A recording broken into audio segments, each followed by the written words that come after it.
For more than 2 decades, Norm Abram opened the doors of his workshop and invited millions of viewers inside, never raising his voice, never chasing drama, just quietly teaching people how to build something real with their own hands.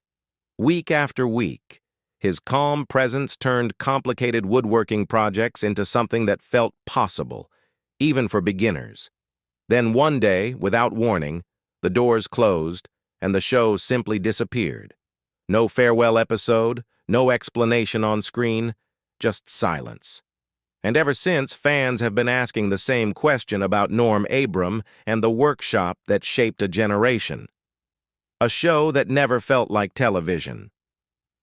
When the new Yankee workshop first aired on PBS in the late 1980s, it arrived without the usual signals that told viewers they were watching television. There were no countdown clocks, no manufactured pressure, no voiceovers pushing urgency. Instead, there was Norm Abram, standing in a plainly lit workshop, speaking softly and deliberately, as if the camera wasn't there at all. He didn't perform for viewers, he spoke with them. He explained why a measurement mattered before making the cut, why wood reacted to humidity, why patience was not optional but essential. From the very beginning, the show rejected spectacle. What it offered was trust. That trust shaped everything. The program didn't move quickly, and it didn't apologize for that. Each episode unfolded at the pace of real work, not edited drama.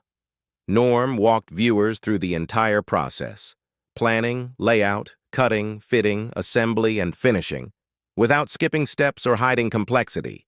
If a technique required precision, he explained it until it made sense. If a process carried risk, he slowed down and emphasized safety. Protective glasses were not a suggestion, they were part of the ethic. In this workshop, care mattered as much as outcome. More than anything, the show gave people permission to slow their own lives down. As entertainment elsewhere grew louder and more aggressive, Norm's workshop felt insulated from that noise. The calm repetition of methodical work became almost meditative. Viewers didn't feel rushed to absorb information. They felt invited. Mistakes were not sensationalized or used as hooks. They were anticipated, explained, and prevented through preparation. The message was consistent and quietly radical. Good work comes from thinking ahead. Over time, the new Yankee workshop became a constant presence in American homes. It wasn't something people binge-watched or talked about the next morning at work. It was something they returned to. Furniture built on the show wasn't trendy or decorative for the sake of it. It was meant to last. Chairs were built to be sat in for decades. Cabinets were designed to outlive the room they were placed in. That philosophy resonated deeply with viewers who were tired of disposable culture, even if they couldn't articulate it at the time. As seasons passed, the influence of the show spread quietly. Some viewers picked up tools for the first time. Others refined skills they already had.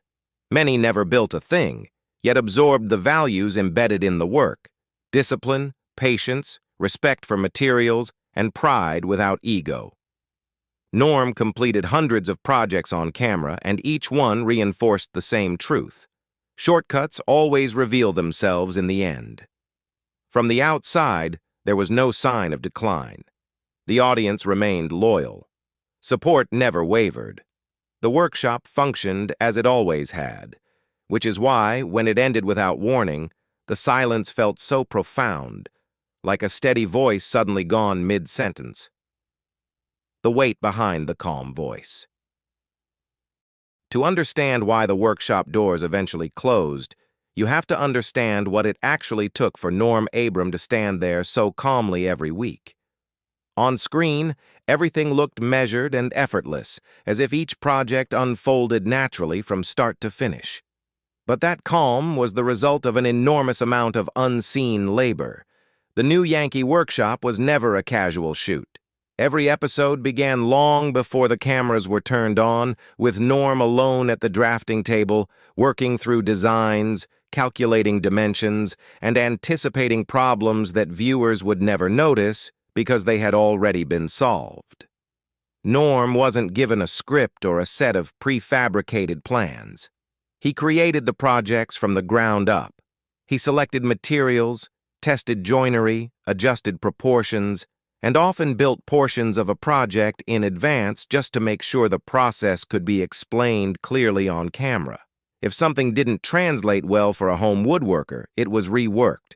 If a step felt unsafe or confusing, it was redesigned. That level of preparation took time, weeks for a single build, and it demanded total focus. By the time viewers saw Norm make a clean cut or fit a joint perfectly, that moment had already been rehearsed through experience, not performance. At the same time, the new Yankee workshop was only one half of Norm's professional life. He was still deeply committed to This Old House, a show that required constant travel, on-location problem-solving, and long days dealing with real construction challenges under public scrutiny. Unlike many television hosts, Norm didn't arrive after the hard work was done. He was there for the framing, the corrections, the unexpected issues that come with old buildings and tight timelines. He wasn't acting the role of a carpenter, he was being one. Season after season, that physical reality began to assert itself.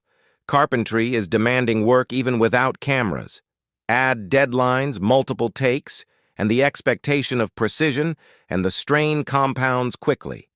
Lifting heavy materials, standing for hours, repeating tasks to get them right for viewers, none of it is gentle on the body. What looked calm on screen required endurance off-screen, and that endurance has limits. As the years passed, those limits became harder to ignore.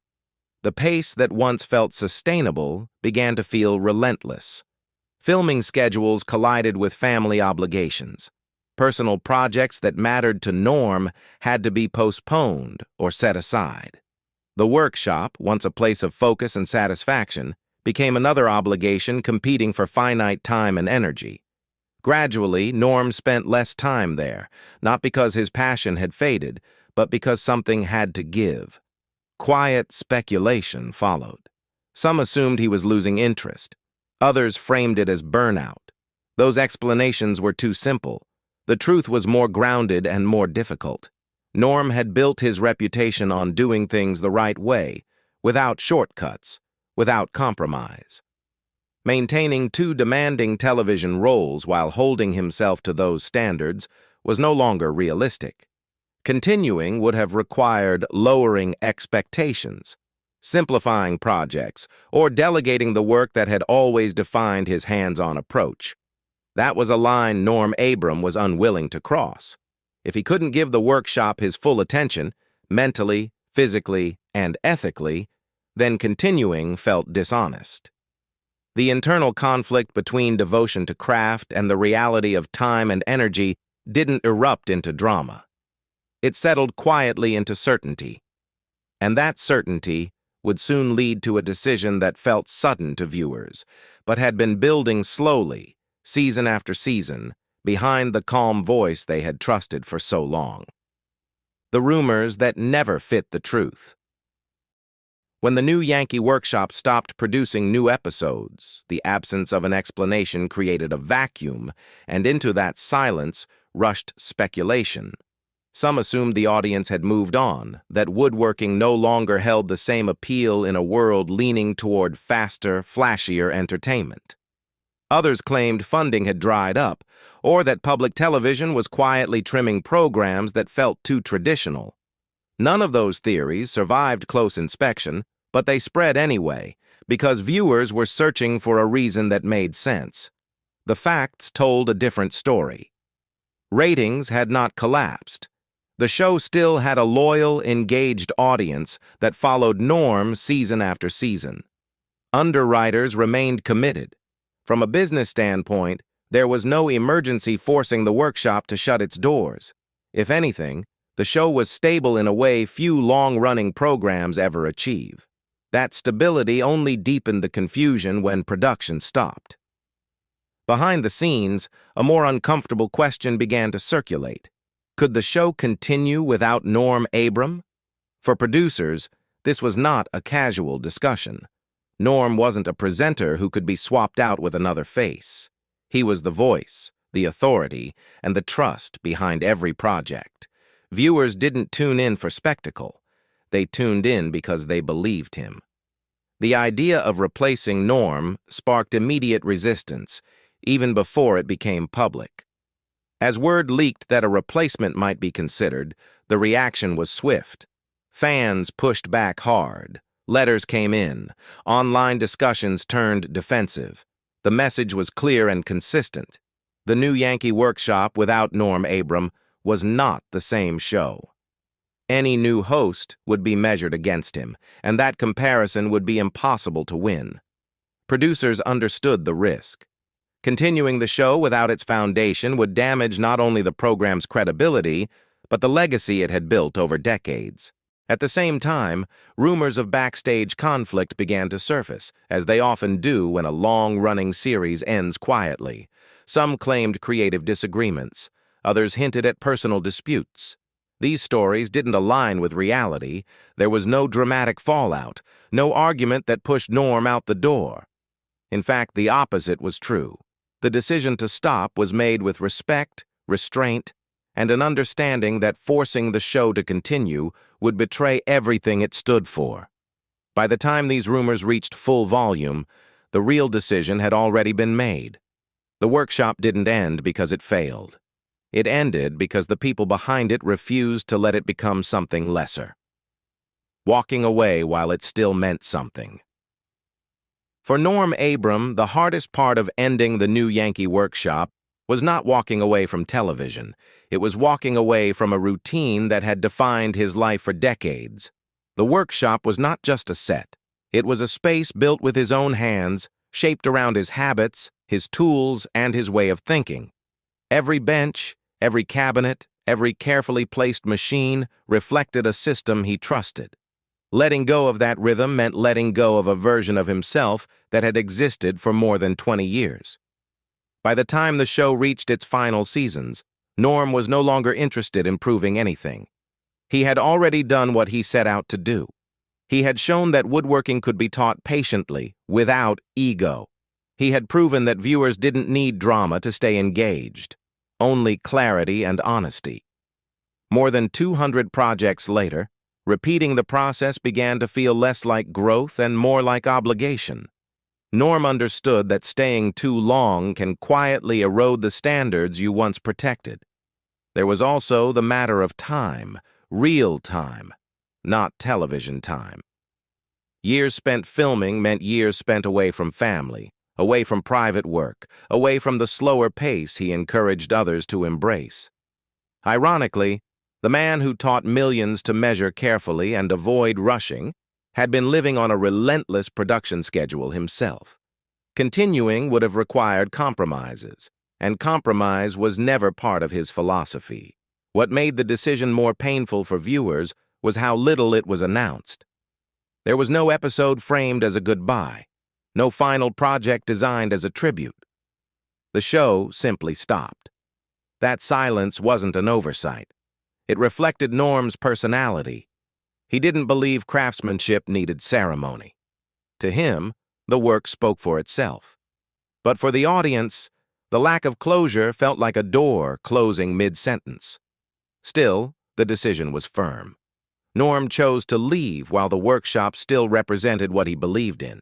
He refused to let fatigue turn precision into routine or teaching into repetition. In doing so, he protected the integrity of everything the show had built.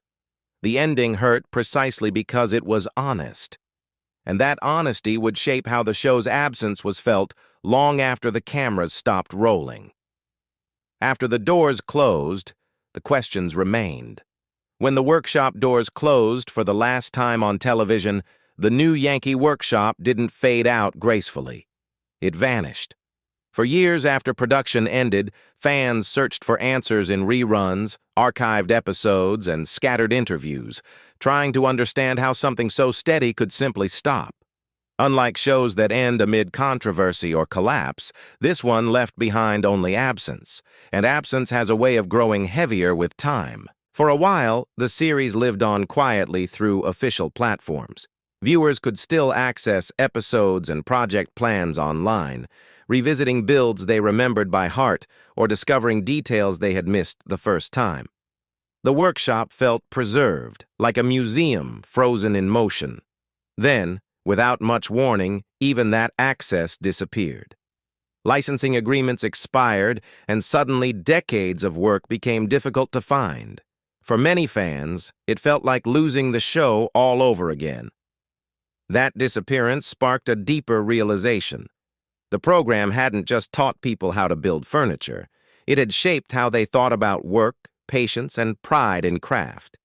Parents had watched it with their children. Retirees had rediscovered purpose through it. Young viewers who never picked up a chisel still absorbed its values. Preparation matters, shortcuts cost more in the end, and skill is earned through repetition and care. The show's absence left a cultural gap that no replacement ever filled. Then, years later, something unexpected happened. The workshop resurfaced, not on public television, but online. Episodes began appearing again, accessible to anyone willing to search. A new generation found Norm Abram not through scheduled programming, but through algorithms and recommendations.